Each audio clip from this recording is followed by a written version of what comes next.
Welcome.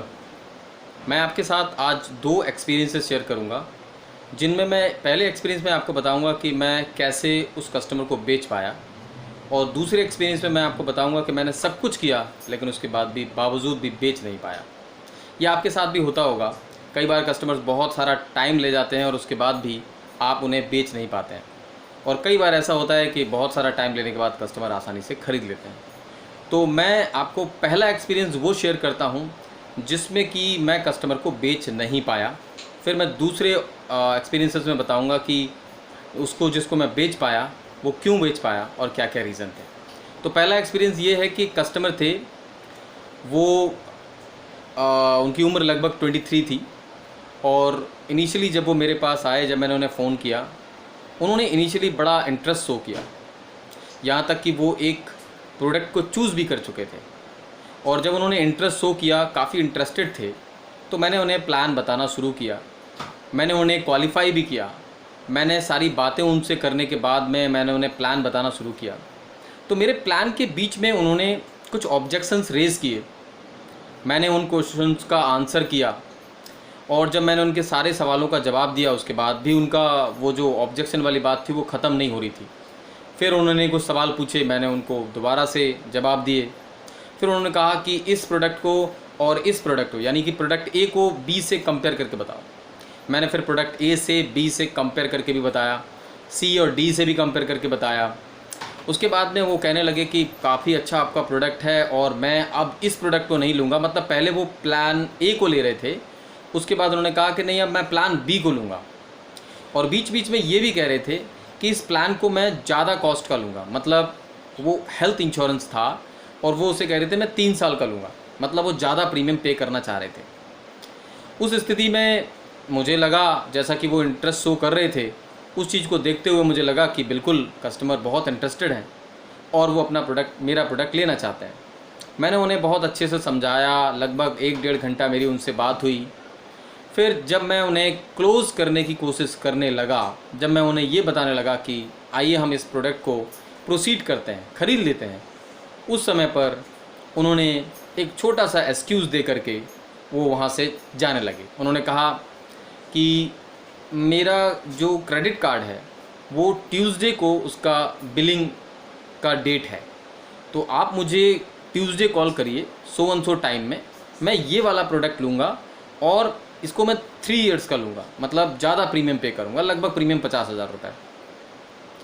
तो अब वो कस्टमर, जब उन्होंने ऐसा बोला कि मैं ट्यूसडे को ज़रूर करूँगा और मैं आप ही से करूँगा, मैंने कहा ठीक है।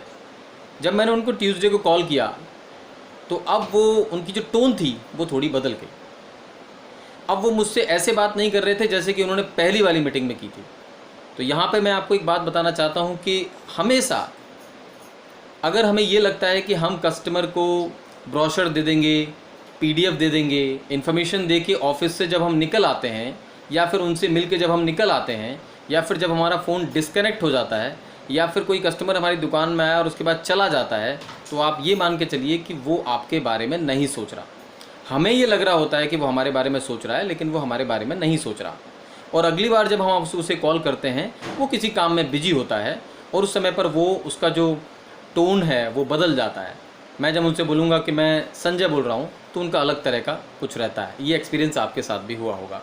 एनीवे, फिर मैं जब दूसरे जो उन्होंने समय दिया था उस समय पर जब मैं उनसे बात करने लगा, तो अब वो मुझसे कहने लगे कि नहीं, मैं एक एजेंट से इस प्रोडक्ट खरीदूँगा।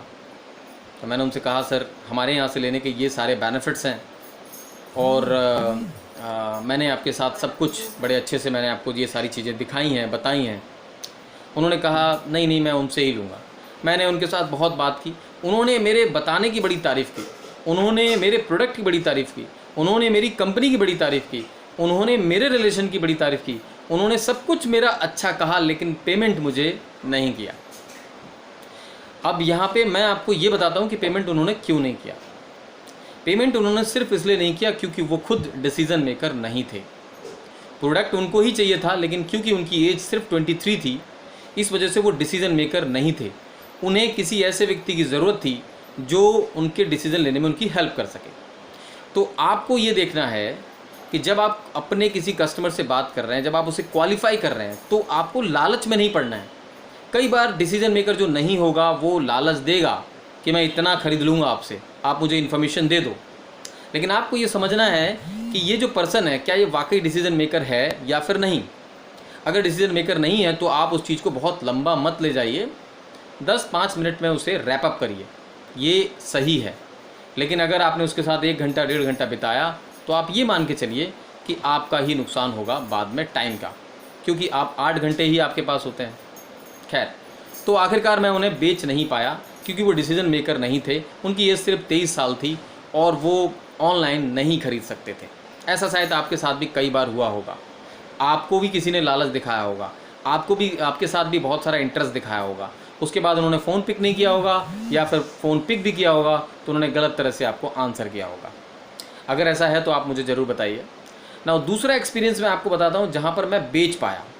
वो कस्टमर, उनकी एज थी लगभग 64 और वो कस्टमर थे कानपुर के, और वो एक गवर्नमेंट डिपार्टमेंट से रिटायर्ड हुए थे। तो जब मेरी उनसे बात हुई, उन्होंने कहा कि संजय, मैं ऑनलाइन कुछ नहीं खरीदूंगा। मैंने कहा सर कोई बात नहीं, आप एक बार अपनी नीड, थोड़ा रिक्वायरमेंट मुझे बताइए। मैंने उनके नीड और रिक्वायरमेंट को समझने के लिए उनसे कुछ क्वेश्चंस पूछे। पूछने के बाद मैंने उन्हें बोलने का मौका दिया और वो लगभग 80% बोल रहे थे, मैं लगभग 20% बोल रहा था। जब मैंने सारी चीज़ें सुनी तो मैंने क्या किया कि मैं समझ गया कि इनको बोलना पसंद है, और मैंने उनकी थोड़ी तारीफ़ की जो उन्होंने जीवन में अचीव किया था, और वो जेन्युइन तारीफ़ थी। जब मैंने उनकी थोड़ी तारीफ़ की तो उन्होंने बहुत कुछ मुझे बोला, सुनाया, अपने अचीवमेंट के बारे में बोला, बहुत कुछ सुनाया उन्हें, और वो सही वे में था। मैंने उन्हें पूरा सुना। तसल्ली से सुनने के बाद में उन्होंने मुझसे कहा कि ठीक है संजय, आप बताओ क्या करना चाहिए, कौन सा लेना चाहिए। मैं तो नहीं कर पाता हूँ, लेकिन मैं पेमेंट आपको करवा दूँगा। मेरी उनसे लगभग 2 घंटे बात चली, 2-3 कॉल्स में। पहले कॉल्स में थोड़ी ज़्यादा, लगभग 1 घंटा, दूसरे कॉल में थोड़ी कम, लगभग 15-20 मिनट। उसके बाद फिर रेस्ट टाइम लगा, और उसके बाद उन्होंने लगभग 80,000 रुपये की पेमेंट मुझे की। तो यहाँ जो सीखने वाली बात आपको मिलती है वो ये है कि हमें प्रोडक्ट बेचने से बहुत पहले खुद को बेचना पड़ जाता है। मतलब देखिए, जब भी आप ऐसा करेंगे कि जब आप किसी अपने जेन्युइन कस्टमर के साथ, मतलब याद रहे सिर्फ जेन्युइन कस्टमर के साथ, मतलब आपके अकॉर्डिंग वो कस्टमर लेने वाला है, आपके अकॉर्डिंग आप उसे क्वालिफाई कर चुके हैं, आपके अकॉर्डिंग वो डिसीजन मेकर है, ऐसे कस्टमर के साथ आप समय बिता सकते हैं। ऐसे कस्टमर के साथ उन्होंने अपने जीवन में जो कुछ भी अचीव किया होता है उसकी तारीफ़ कर सकते हैं। ऐसे कस्टमर के साथ आप कुछ ऐसे क्वेश्चन पूछ सकते हैं जिससे रियल में उनकी हेल्प हो सकती है। आप कंसल्टेंट की तरह बिहेव कर सकते हैं, तो वो कस्टमर आपसे आसानी से खरीद लेगा। तो प्रोडक्ट बेचने से बहुत पहले आपको खुद को बेचना होगा। आपके खुद के जो क्वालिटीज़ हैं वो बेचनी पड़ेंगी। पहली क्वालिटी, जैसे आप सुनते बहुत अच्छा हैं। दूसरी क्वालिटी, जैसे आप तारीफ़ बहुत अच्छा करते हैं। तीसरी क्वालिटी, आप दूसरों की केयर बहुत अच्छा करते हैं। और चौथी क्वालिटी, आप जो प्रोडक्ट उनको फिट बैठेगा वही देंगे, चाहे वो महंगा हो चाहे वो सस्ता हो। तो ये सारी चीज़ें मैंने उनके साथ की और मैं उनको प्रोडक्ट बेच पाया। आप अपना अनुभव मेरे साथ शेयर कर सकते हैं, मैं यहाँ पे आपकी हेल्प के लिए हूँ। सो जितने भी एक्सपीरियंसेस हैं या जो मैं लगातार बेसिस पे करता हूँ वो सब आपके साथ शेयर करूँगा, ताकि आपकी जो सेल है वो भी ग्रो कर सके मेरे साथ। Thank you so much.